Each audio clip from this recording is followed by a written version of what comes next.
Rasanya dia menghilang. Aku rasa dia lari.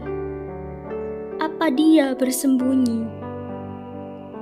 Aku cari dia ke sana kemari. Mereka bilang dia masih ada. Mereka bilang dia masih sama. Tapi dalam hati aku bertanya, kemana perginya dia? Mereka bilang dia istimewa. Tapi mengapa mereka tak paham? Semua ingat siapa dia, tapi tak tahu wujudnya, tak tahu maknanya.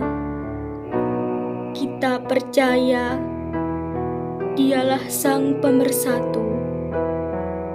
Tapi bagaimanakah caramu?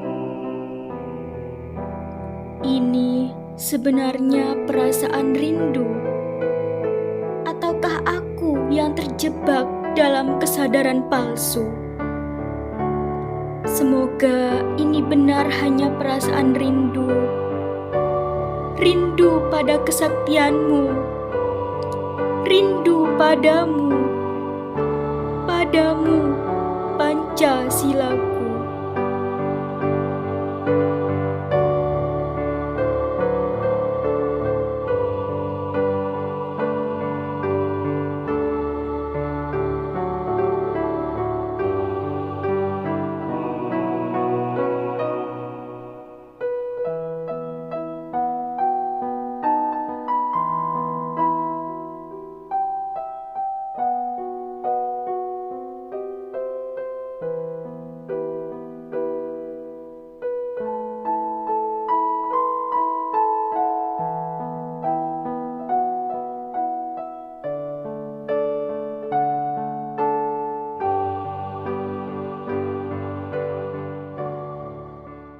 Oke teman-teman, apa ada yang masih ingat kedudukan Pancasila bagi bangsa dan negara itu apa?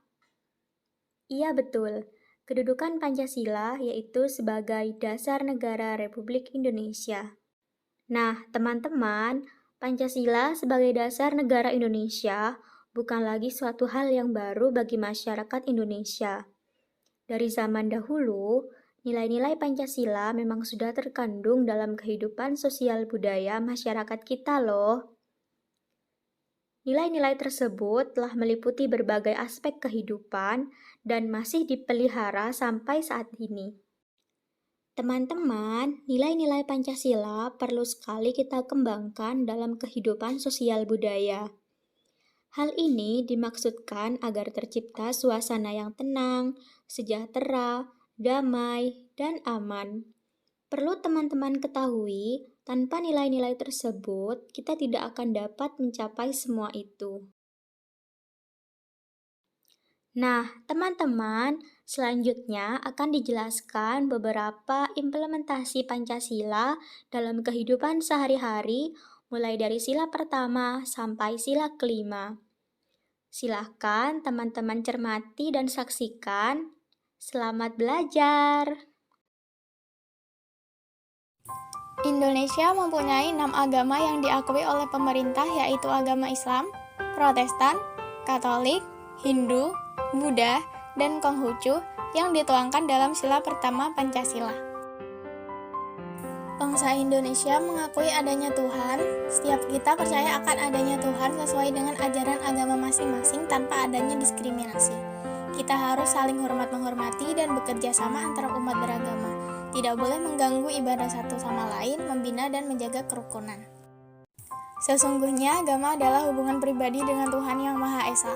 Setiap orang berhak memilih agama masing-masing dan kita tidak boleh memaksakan agama terhadap orang lain. Mulai sekarang, yuk mulai menghormati adanya perbedaan. Batas hanyalah rekonstruksi pikiran yang menormalkan ketidaksanggupan individu dan diaminkan individu lain. Ngapain perempuan sekolah tinggi? Toh nantinya juga akan menikah. Meskipun zaman sudah semakin maju, namun masih banyak orang-orang yang berpikir bahwa perempuan lebih baik tinggal di rumah dan laki-lakilah yang mengejar pendidikan yang tinggi. Perempuan hanya diwajibkan melakukan seluruh pekerjaan rumah, seperti mencuci, menyapu, mengepel, dan pekerjaan rumah lainnya tanpa mementingkan masa depan mereka.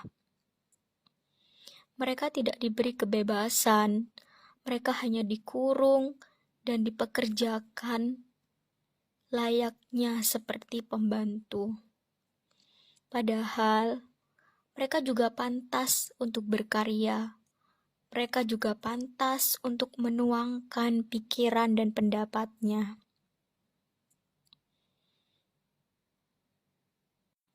Sudah saatnya perempuan maju. Sudah seharusnya perempuan bangkit dan memperjuangkan haknya. Kita juga pantas untuk berkarya. Kita pantas menuangkan ide-ide kreatif yang kita miliki untuk bangsa dan negara tercinta. Kita perempuan juga manusia.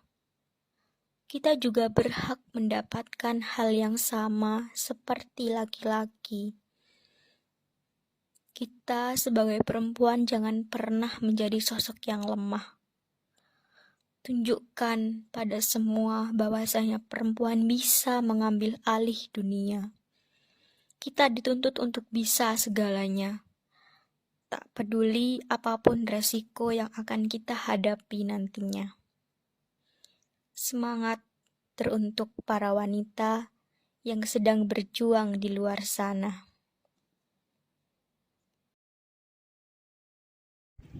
Selanjutnya adalah implementasi Pancasila pada sila ketiga yang berbunyi Persatuan Indonesia. Persatuan Indonesia sendiri mencakup persatuan dalam pengertian ideologis, politis, sosial budaya, dan keamanan.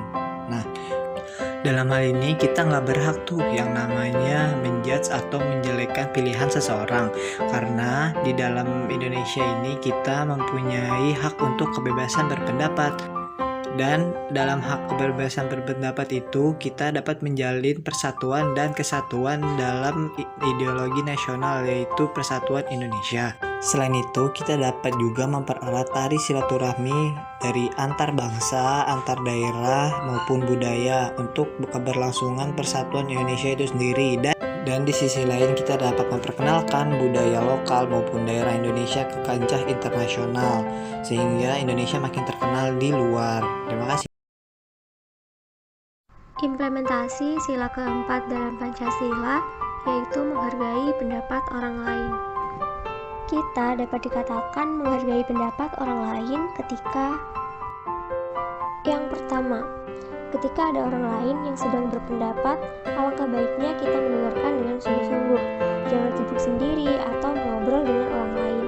Kalau kita menemukan hal tersebut, sebaiknya kita tegur dengan bahasa yang sopan. Yang kedua, tidak menyela saat orang lain sedang berpendapat. Walaupun kita memiliki pendapat yang berbeda, kita harus menghargai pendapat orang lain. Yang ketiga, tidak memaksakan kehendak atau pendapat pribadi kita. Implementasi sila kelima yaitu keadilan untuk seluruh rakyat Indonesia. Salah satunya adalah diberlakukannya penggunaan seragam yang sama di sekolah-sekolah, khususnya sekolah negeri. Sekolah menampung banyak anak dari latar belakang keluarga yang berbeda-beda, baik dari ras, suku, strata sosial, dan lain-lain. Penggunaan seragam menandakan bahwa lingkungan institusi pendidikan berlaku adil kepada seluruh siswa dan tidak dibeda-bedakan kedudukannya. Seragam menandakan bahwa seluruh siswa sama derajatnya. Apabila tidak ada seragam, maka sekolah akan tidak teratur, dapat terlihat kesenjangan ekonomi, bahkan dapat memunculkan sikap tidak adil karena perlakuan yang berbeda-beda. Seperti yang kita ketahui, bahwasanya ideologi bangsa Indonesia serta yang menjadi dasar tata aturan tingkah laku bangsa Indonesia, dikenal dengan sebutan Pancasila. Pancasila sendiri memiliki 5 poin utama yang terkandung di dalamnya, yaitu ketuhanan, kemanusiaan, persatuan, kerakyatan, dan keadilan. Sejak zaman kemerdekaan hingga saat ini, dapat kita lihat bahwasanya Pancasila sebagai suatu ideologi bangsa bersifat dinamis dan terbuka. Dengan demikian, ideologi Pancasila bersifat aktual, dinamis, antisipatif, dan mampu menyesuaikan dengan perkembangan zaman, baik dari segi ilmu pengetahuan dan teknologi hingga aspirasi masyarakat. Walaupun Pancasila memiliki sifat yang terbuka, bukan berarti nilai dasar Pancasila dapat digantikan dengan nilai dasar yang lain. Kita sebagai bangsa Indonesia harus benar-benar paham dan mampu mengimplementasikan nilai-nilai Pancasila dalam kehidupan sehari-hari. Dengan itu, maka cita-cita proklamasi kemerdekaan Indonesia akan terwujud.